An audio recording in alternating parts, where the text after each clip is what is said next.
Corona काल में गुजरात के रहने वाले योगेन शाह ने लोगों को जागरूक करने का बीड़ा उठाते हुए पदयात्रा की शुरुआत की है। योगेन शाह की माने तो उन्होंने संकल्प लिया कि वो 40,000 किलोमीटर की यात्रा कर लोगों को जागरूक करेंगे। यात्रा के इस पहले पड़ाव में योगेन गुजरात के बड़ौदा से चंडीगढ़ के लिए निकले हैं। इस बीच आज कुरुक्षेत्र पहुंचे योगेन शाह ने बताया कि आज जिस तरह से लोग मानसिक तौर से गुलाम हो गए हैं, बीमारियों से जकड़े हुए हैं और डर में जी रहे हैं, ऐसे में उन्होंने कोरोना काल में यह कदम उठाया है कि वो लोगों को पदयात्रा करते हुए जागरूक करेंगे। और मेरी इस यात्रा का थीम है कि सही जीने की आजादी। वहीं हमारे संवाददाता ने सोशल वर्कर योगेन शाह से खास बातचीत की है, जरा सुनिए। कोरोना काल में कोरोना के खिलाफ लड़ाई लड़ते हुए लोग लॉकडाउन के चलते अपने घरों में कैद रहे। ऐसे में गुजरात बड़ौदा के रहने वाले योगेन शाह बड़ौदा में उन्होंने एक ऐसा संकल्प लिया कि जो लोग एक तरह से मानसिक गुलाम हो गए हैं दवाइयों के और इस तरह के जो अपने दिनचर्या के, उनको कहीं ना कहीं जागरूक किया जाए। और उन्होंने एक संकल्प लिया 40,000 किलोमीटर पद यात्रा करने का। और लॉकडाउन जैसे ही खुला और अनलॉक की प्रक्रिया शुरू हुई तो इन्होंने अपनी पदयात्रा बड़ौदा से शुरू की और आज कुरुक्षेत्र पहुंचे हैं। इसके बाद चंडीगढ़ और चंडीगढ़ के बाद एक तरह से दिल्ली पहुंचेंगे। इनका मकसद है सही जो जीने का जो तरीका है उसकी आज़ादी लोगों को होनी चाहिए। लोगों को जागरूक कर रहे हैं, इनसे बातचीत करेंगे कि ऐसे इनके मन में कैसे एक तरह से संकल्प आया। क्या कहेंगे जो आपने संकल्प एक तरह से लिया है, ये क्या मकसद है? नमस्कार, मेरा नाम योगेन शाह है जैसे बताया, और मेरा संकल्प यही है कि मैं लोगों को सही जीने की आज़ादी दिलाना चाहता हूँ। लोगों ने एक तरह से मान लिया है कि चाहे बच्चा हो चाहे बुज़ुर्ग हो, सबको बीमारियाँ, दवाइयाँ, अस्पताल के धक्के रहेंगे, खर्चे रहेंगे। मैं ये नहीं मानता। जैसे एक ज़माने में हमारे जो महान नेता थे उन सब ने लड़ाई की देश को गुलामी से आज़ादी दिलाने के लिए।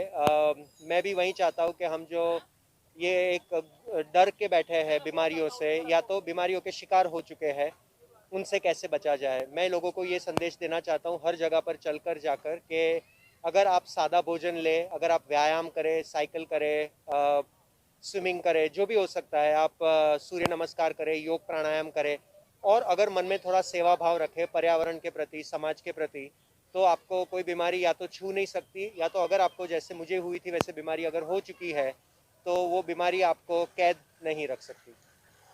तो ऐसे आपके मन में लॉकडाउन के चलते या ये कहें कोरोना काल के चलते किस तरह से मन में ये आया कि आपको इस तरह का संकल्प लेना चाहिए? मैंने बचपन से बहुत बीमारियां और दुख देखे हैं। मेरे दादा दादी जो थे उन्होंने भी काफ़ी सालों तक इलाज करवा के दवाइयों के साइड इफ़ेक्ट से उनकी मृत्यु हुई। मेरे घर में भी कहीं को डिप्रेशन है, कहीं को डायबिटीज़ है, कहीं को ब्लड प्रेशर है।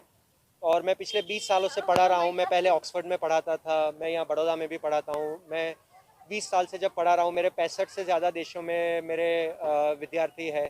और मैंने देखा है कि जवान लोग जो है वो भी डिप्रेशन के जकड़ में आ रहे हैं, वो लोग भी आत्महत्या कर रहे हैं, घर पे दुखी होकर बैठे हैं, दवाइयाँ ले रहे हैं।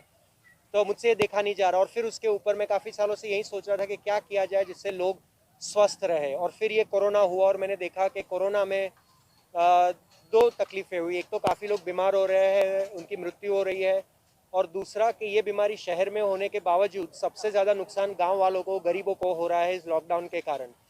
सो मुझसे रहा नहीं गया और मुझे लगा कि इन बीमारियों के आगे कुछ करना ही पड़ेगा, वरना हमारा देश और हमारा समाज जो है वो बीमारियों के गुलामी में ही मर जाएगा। सो ये घर में बैठकर मुझे कोरोना हो जाए उसका इंतज़ार करने के बदले, मैं जैसे ही अनलॉक की प्रक्रिया शुरू हुई मैं निकल पड़ा घर से। पहला चरण जो है मेरी 40,000 किलोमीटर की यात्रा का, वो 1500 किलोमीटर का है, जिसमें मैं बड़ौदा से चंडीगढ़ होकर दिल्ली तक जाऊंगा। हर गांव में मैं जाता हूं, गांव वालों के इंटरव्यू में इंटरनेट पे लोगों को दिखाता हूं कि कैसे गांव में कोरोना क्यों नहीं है। वो लोग साफ हवा में खुले में बैठते हैं, नीम की छांव में बैठते हैं। जो पूरी यात्रा आपकी कितना लंबा, कहाँ तक रहेगा? पूरी यात्रा जो मेरी 40,000 किलोमीटर की है वो अलग अलग चरणों में होगी। ऐसे मेरे टूर होते रहेंगे कुछ हज़ार किलोमीटरों के, और इन टूरों के बीच में मैं बड़ौदा में रोज़ सुबह शाम मिलाकर 20, 25, 30 किलोमीटर चलना चालू रखूँगा। तो ये एक चरण है 1500 किलोमीटर का। आगे चल के फॉरेन कंट्रीज़ में भी बात हो रही है, विदेशों में भी, क्योंकि हर जगह पे जो भी बीमारियां हैं, कैंसर है, कोरोना है, डिप्रेशन है, ये सब लाइफस्टाइल की बीमारियां हैं और इसलिए हर देश का यही निमंत्रण है कि मैं उधर भी जाके यहीं चल के लोगों तक ये संदेश दूं कि आप भी बीमारी से मुक्त रह सकते हैं। तो थीम क्या रहेगा आपकी जो यात्रा? मेरी जो यात्रा है उसका थीम है फ्रीडम टू लिव राइट, सही जीने की आज़ादी। मैं चाहता हूँ कि इस पृथ्वी पर हर मनुष्य एक आज़ादी महसूस करे। उनको ये डरने की ज़रूरत नहीं है कि उन्हें बीमारी हो जाएगी, और अगर उन्हें बीमारी हो गई है तो उनको दवाइयों की और अस्पतालों की गुलामी करनी ज़रूरी नहीं है। तो सही जीने की आज़ादी, यही थीम है योगेंद्र शाह का, जो बड़ौदा गुजरात से निकले हैं पदयात्रा करते हुए, और इनका जो मकसद है वो एक तरह से पूरा होता दिखाई दे रहा है इनको।